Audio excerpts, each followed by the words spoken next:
hypothetically, like I'm a single woman, I don't know if I'm going to get married, but I'm open to fostering and adoption. Can I?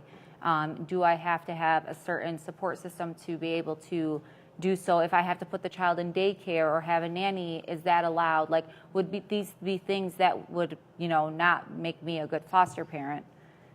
No, I think that, anyone that feels the call, regardless of their situation, should certainly, step up. You can be single, you can have, a limited support system, you can put the child in daycare.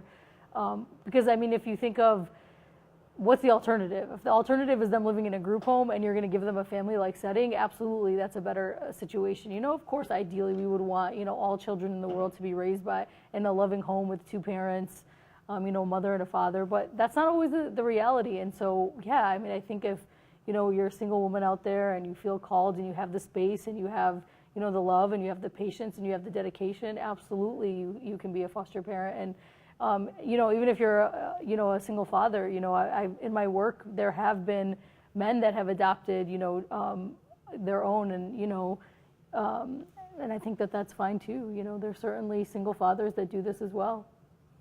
And then when you choose to be a foster parent, let's say you don't want to ever adopt, you want to just be a foster home. How many kids are you allowed to take at one time? How many, what are the logistics of that? And then since reunification is usually the ultimate goal of foster care, what if, how do you tell people to kind of guard themselves? You spoke about that a little bit too, if that they've now grown attached and now that child is going, can you speak to that a little bit?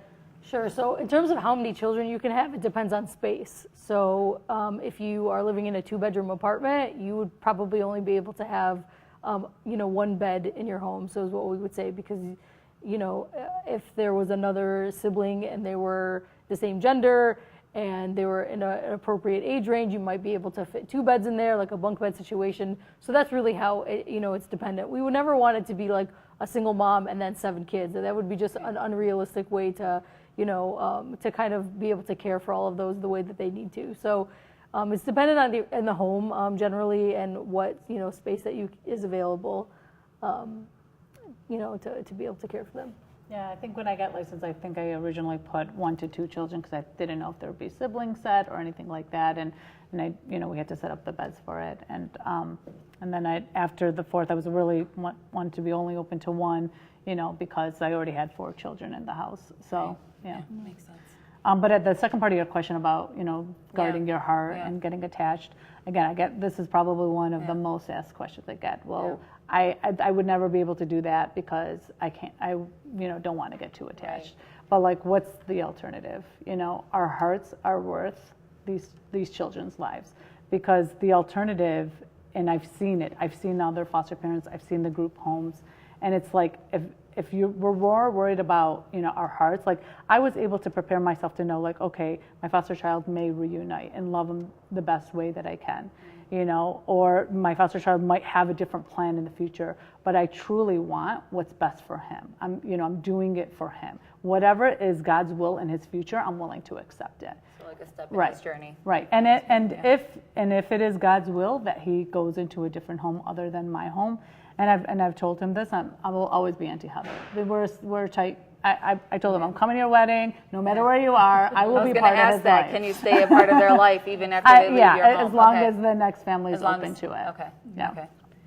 I think the work is really beautiful, and when you get to be these consistent, reliable figures in these young people's life, it can really be transformative. Yesterday was Mother's Day, so happy Mother's Day to all the moms out there. I'm not a mom, but my students, they text me Happy Mother's Day, because in some ways, being this, even though it's professionally my job, they still relate to this, person in their life that is providing them the love and the care that, we do in this work. So it's very different than being a foster parent. I certainly, commend Heather and her family and all the other foster parents out there. They do the real work, the real hard work, but, being able to be a part of their story is such a, it's a gift, really. It's a gift for us that we get to, kind of participate in that and really just, hopefully lead them in the right direction and give them, a future that they otherwise may not have had.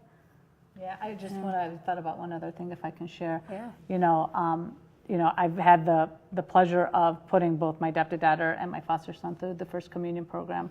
So my foster son just had his First Communion, and just that process alone, I'll do this a million times over again to see that, didn't really have a relationship with God.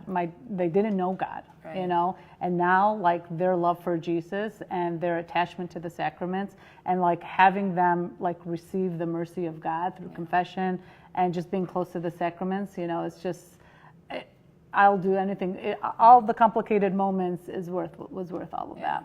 And that's the beauty of, being a foster parent, is that you could say, I want a Catholic child, so you can provide that, support to them, so you can maybe, give them their baptism. And, obviously this always has to be in line with what the parents want for their children, the biological parents, but when they allow it, it's really a beautiful thing that you get to participate in that. So it's just, it's really, it shows the flexibility of the system too, right? Like that you as a foster parent get to dictate a lot of what you want your home to look like. So, there's a big initiative in the Muslim community after, the war in Afghanistan ended. There was a huge influx of unaccompanied refugee minors from Afghanistan. And so they require, a certain level of care that not every foster parent is going to be understanding, of their, dietary restrictions and their prayer life and stuff like that. So when we think about foster care, we want to, keep people in their like community, their like religion as much as possible, their like,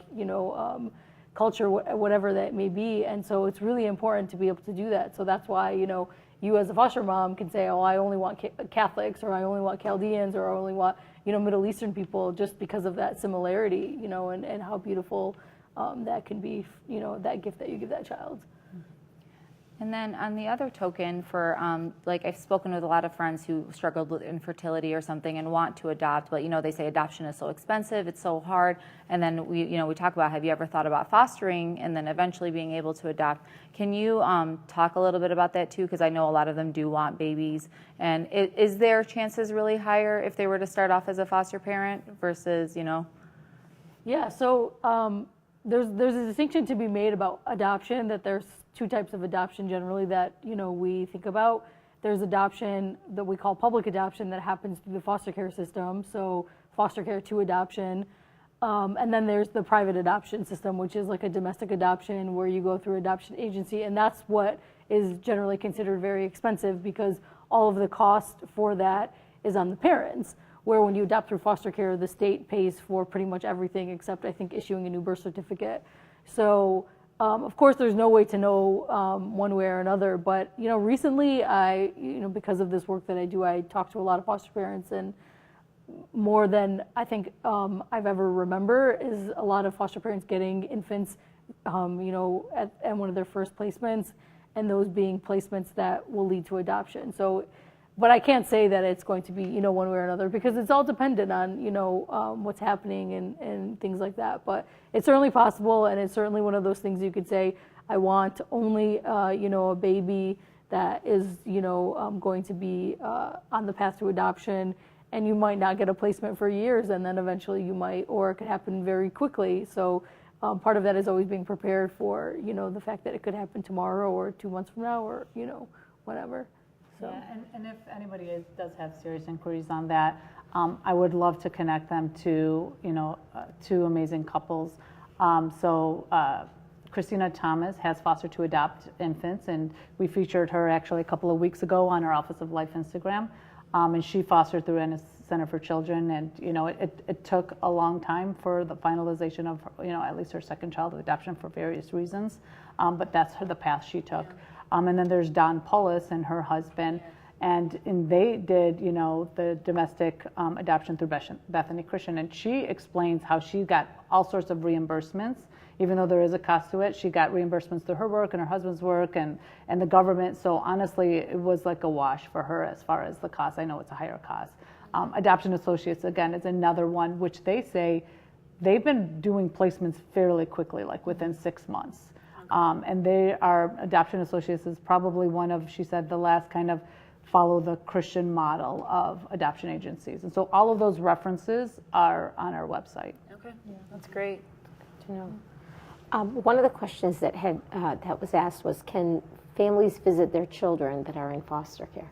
Yes, so the visitation agreement is decided by the court. So when children enter foster care, it happens through a court order. So the court actually makes a decision that, based on the investigation by a CPS worker, that those children need to, be removed from the home, which happens at a court order because it's a legal decision. It's not like just me as a social worker making this decision. So the court then decides, okay, what's the visitation arrangement going to be? Is it going to be supervised? Is it going to be unsupervised? Based on the age of the child, that's how often and how many hours a week the visitation has to happen. So you can understand that an infant or a small child needs to see their biological parent more regularly because you want to keep that bond if they do get returned home. When the children are a little bit older, they don't need to see their parents as often because they can remember their parents. Like if they're maybe 10 years old, maybe it's once a week for how many hours. So the determination happens at the court. So they might say 1 hour a week, 2 hours a week, and then decide if it's supervised or unsupervised. And if it's supervised, it could be supervised by the foster care worker. It could be supervised by maybe the foster parent. It could be, in a community setting. It could be at the office. It could be at a park, at a library, all different kinds of things. But that's only while the case is a foster care case and the children's parents still have rights. As soon as, and sometimes, if the case is going in a certain direction, the court may, end visitation or, no longer allow it because it's unsafe for the children to be around their parents. Maybe, for example, if there was a criminal activity that was violent, like it's no longer safe for these kids to be around their parents. Or if there was maybe a positive drug screen, well, now we're not going to have the children be around their parents if they're, obviously testing positive for using substances because it wouldn't be safe for them. So when the court decides that maybe the parents' rights are, they no longer have their rights, so essentially what allows them to be eligible for adoption, at that point visitation would end because we no longer are working towards reunification, so we no longer have to maintain that parent and child bond because obviously the children would be adopted by someone else or being raised by someone else, and when that path changes, that's when the visitation arrangement changes. So I don't want to give any specifics, but obviously I didn't have to do that with my adopted daughter because her parents had already lost rights. But my foster son, there was visits for a long time. And a lot of people ask me, isn't that weird seeing the parents and so forth? But honestly, they were very gracious and there was respect on both sides and, and there's prayers on both sides. So it was, a weekly visit and, it went very well. We did get a question from a viewer, Samantha Mansour. Does the biological parent have communication rights with the foster parent? That just depends on the comfort level of the foster parents and if they're willing to have a relationship with the biological parents. Of course, it makes everything easier, right? If you're, doing a visit and maybe you had it at a park and now it needed to be switched to, somewhere inside because it was raining and you don't want to have to go to a foster parent or the foster care worker, you could just go directly to the parents to kind of arrange that. Of course, but again, it's really up to, the arrangement between the foster parent and their comfort level of how they, because you also know that at some point they might lose rights and then they still have your contact information. So you just want to do it always safely and, respectfully and, but the beauty of it is that, I hear a lot of stories about how transformative the relationship between the foster parent and the biological parents can be, because sometimes biological parents kind of just need examples and they need almost like mentors and they need people that are just, pushing them to kind of be better, and seeing people that are taking care of your kids kind of willingly, just out of the pure goodness of their heart, can really be inspiring and motivating for them to kind of get their act together. So that's always the hope, but every situation is different. And I will say, as part of Office of Life, we don't only want to do advocacy for just the child alone. We want to do advocacy for the whole family. And Marla's done an amazing job, with various people and providing advocacy to the parents. Because we want the parents to feel as much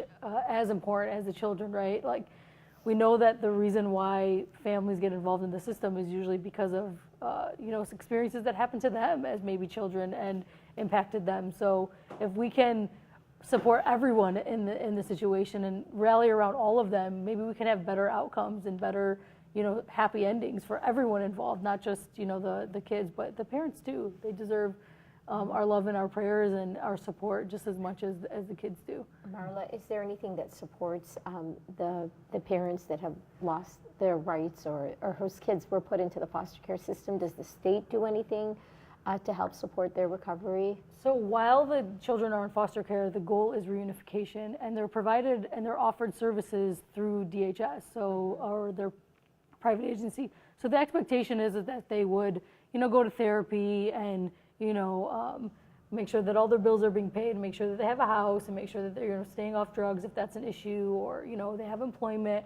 So they're supposed to be supported by their foster care worker. So the foster care worker, and that was my job. My job was to make sure that the parents were getting all of the services that they need so they could get their kids back, but also making sure that the kids were safe in their foster home. So that's, your job is equally to service both of them. And so, yes, I would say that there is help, but sometimes, the parents have to kind of take some initiative on their own to get maybe better supports, better services, and it could really be discouraging for them, and they could really, the mental health could be, so poor that it's hard for them to be encouraged to go out and seek help, because there's so much shame involved in all of this. And and that's part of our community, right? Like we rely so much on shame to kind of make our decisions, and it pushes us further away from the people that really want to help us. But when we can overcome that, when we can put our ego to a side and say, what, I actually need help, it can really change lives, and that's what we're here to do, really. Marla, is there a success story that you can share with us? Oh, I have lots of success stories in my history, because just how long I've done this. Out? I could talk about one of my students. She was, when I started doing the job that I do now at Wayne State, I started and I was told that there was this one in particular student who would never make contact with me. She was never going to, respond to any of my outreach. And I kind of took it as a challenge to say, you know what, I'm going to get this girl to come in and to meet with me. And so she did. I eventually got her in, and it was kind of what I expected. She was super unmotivated educationally. She was in a certain program that she really wanted to be a part of, but she wasn't doing well. And part of our work was just kind of investigating different majors that potentially would work for her. We eventually found one. She eventually graduated with a supply chain degree. And from kind of when we started to when we ended, she was saying, like, I was the only cheerleader in her corner. I was the only person that was supporting her. I was the only person pushing her. And even till today, she's been graduated for a year and a half now. She still reaches out to me. She still updates me on what she's doing for work and her job prospects and stuff like that. And this girl otherwise would have probably dropped out, and no one would have cared, and no one would have, and she would have just been working as a waitress and kind of not really making her life better. But now, because of that consistency, and it's not really like anything that I did that was anything special. It was just being consistent. It was just saying, hey, I'm here. When you need help, I'm available. And then eventually there's going to be something that they need help with, and they show up. And then, you can be reliable, and you can, show up for them, and, be that person, and then you can build that trust, and then it eventually leads to, really great things. But I've certainly seen adoptions that have been beautiful, young people that have aged out of foster care that have gone on to do amazing things. And there's as many success stories as there are sad stories. And I'm glad that we're highlighting the happy endings, because I think your daughter is another testament to that. When Heather talks about her daughter, she says she's mine, and it like touches me, because, and even after all this time and after all the adoptions I've seen and witnessed and all the success stories, to just hear that again is just so powerful. It's just such a beautiful thing to say, she's no different, she's mine, as if I birthed her. Like, it's beautiful. It's beautiful to say that.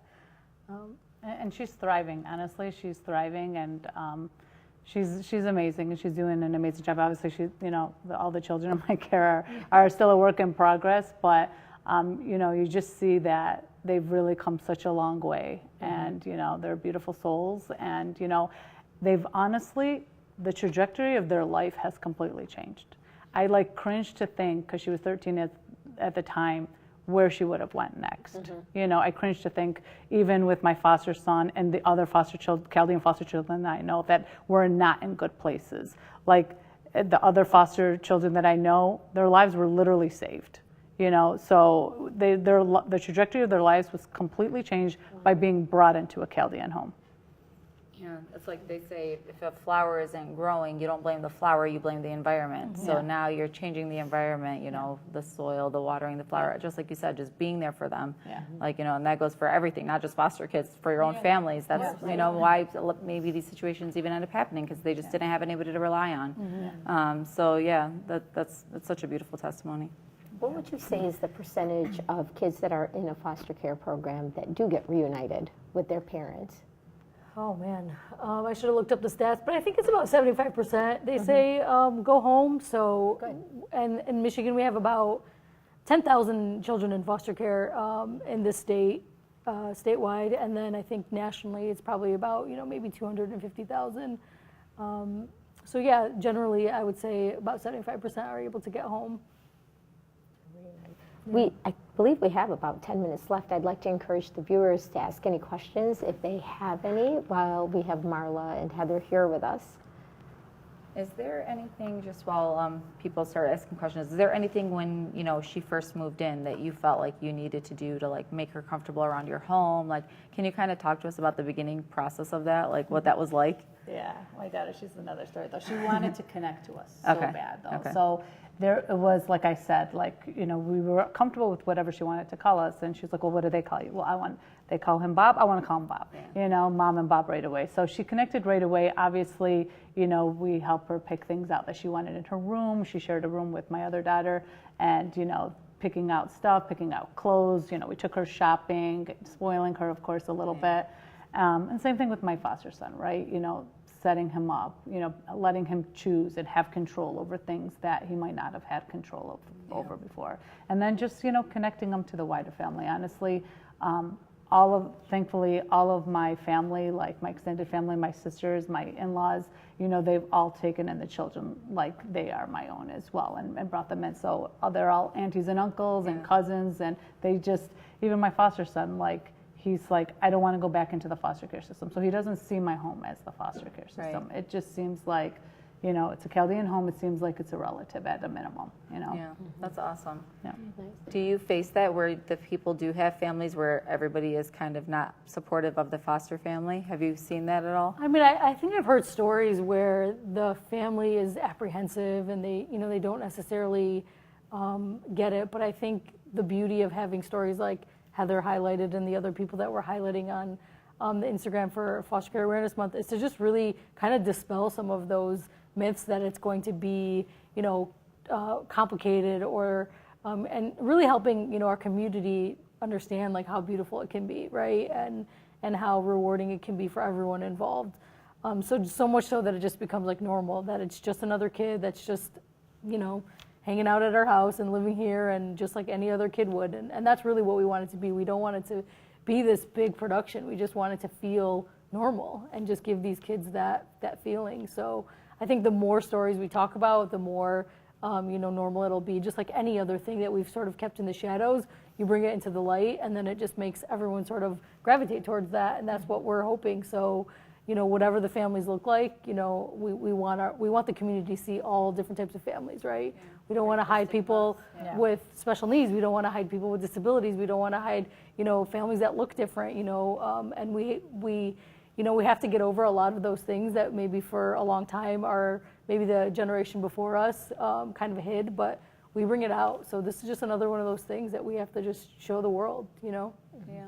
And I think, you know, naturally, like even like our, you know, like my father and my father-in-law, like protective over us. So like, are you sure, you know, you don't want to bring trouble into your house, like those type of comments. But, you know, it wasn't any kind of forceful, like negative comments. It was just, again, that protection mode of where they didn't understand, like, because they never heard of this. Like, what are you talking about? What are you doing? But honestly, like, you should see my daughter with my father-in-law. Like, you know, she butters him up and he loves her. And the same thing with my father. Like, he just spoils them already. So it's just, they get used to it really fast. Yeah. There were just some questions, and these are more just basic questions that I'm sure some people have on their mind. If you're fostering a child and you're a working parent, you can put them in daycare? Absolutely. Who pays for the daycare? So I think you're eligible to get the Child Daycare Fund. So it's like another resource provided through the Department of Health and Human Services, like similar to like food stamps and cash assistance, that there's also a daycare stipend. So you would apply for that to help, supplement the cost of that. Do you have to get permission before you can take a foster child on vacation with your family? So it depends on the court, and it depends on the status of the child. So, for example, if the child is, in a waiting period between having been, the parents' rights have been terminated and they've not yet been adopted, so you would need to get permission from the state of Michigan to travel out of the state. Usually within the state, it's not an issue. It's anytime you travel outside of the state that you have to get permission. In some cases, if the parents still have rights, the parents just have to put in writing that it's okay. So if you want to take them to Cedar Point and the parents said, yeah, no problem, send me an email, send it to the foster care worker, easy peasy. Out of the country is a little bit more complicated. I think the courts have to approve of that. But of course, anything, can be approved if you just get the proper permissions. So yeah, you I actually traveled can. with the kids and I got approvals for all of those. Yeah. And then Marla, your foster daughter was older, and same with your foster son, so they were aware of a lot of what's happening. Can you talk about the people who adopted, toddlers or babies, and as they grew up, was it what was it like for those parents? Was it an open adoption, closed adoption? Did they tell them they were adopted? Can you speak? I think that's a little bit of a hesitancy too for people. Sure. So when a child gets adopted, that is a final court decision, so much so that the birth certificate actually changes and the names of the parents get changed on the birth certificate. So it's a final permanent decision. The parents can never come back and say that they want their kids. It's not like, the Lifetime movies that, people think it is. So it's very much permanent. So everyone's family situation is going to be different. If grandma adopts, obviously that's going to be a little bit different than if, someone like in Heather's case when she adopted, right? She had no relationship to, her daughter's family. So that would certainly be a closed adoption. So really, of course, it depends on the situation. Relatives adopting can't really be a closed adoption because, they're going to see their sister, they're going to see, their cousin again, probably. So in those situations. So that's really, it kind of just depends. But, I want to kind of emphasize that adoption through foster care is very much a permanent legal decision, and the biological parents can never come back claiming any rights to the children. They no longer have them. A court ordered the decision that they no longer have rights. And once that adoption is finalized and the birth certificate is changed, that's a permanent decision unless, something happens to those adoptive parents. So. How long does the process take to get approved? We talked about it taking 3 to 4 months, but then possibly 6 months. Yeah, I think it really depends on the, how quickly the foster parents, provide all the paperwork. So you have to get physicals. If you have a dog, you have to give their immunizations and all that kind of stuff. And your house has to be checked. And sometimes there might be issues like if your basement doesn't have 2 methods of egress, you have to put in an egress window in case there's a fire. Or the kids can never be in the basement. So there's all these licensing rules, like what is the pink book it's called, with hundreds of rules that you have to, your temperature can't be, of the water can't be too high. So if all of these things, especially with newer homes, it's easier. But if you're an older home, it might take longer because you have to get your house sort of ready for this. But in some cases, it could be very quick because your home is more up to date, it's more modern, and all this stuff is just really easy to do. And you could just, get a physical and, do your fingerprints and all of that. So I would say generally between 3 and 6 months is the standard. Is the process different if you're doing fostering to adopt? No, it's the same, right? Yeah, so the license is different for fostering okay. versus adoption. So let's just say you transitioned, I was originally licensed for fostering, and then when I realized I was going to adopt, we had to redo some paperwork. But obviously the child was already in my care in that situation. What about parents who want to foster, but they're worried about if they can afford it financially? Can they apply for government, can they apply for WIC or food stamps or with their foster children? Yep, absolutely. Okay. So I think I mentioned this, that when you become a licensed foster parent, because you're licensed, part of that licensing agreement is that you will receive a daily rate. So there's a daily rate that's determined by the state of Michigan, depending on the age of the child. So it's about $20 and some change when you're from 0 to 13. So every time a child is asleep, spends the night in your home, you receive that daily rate for that day, and that goes for their care.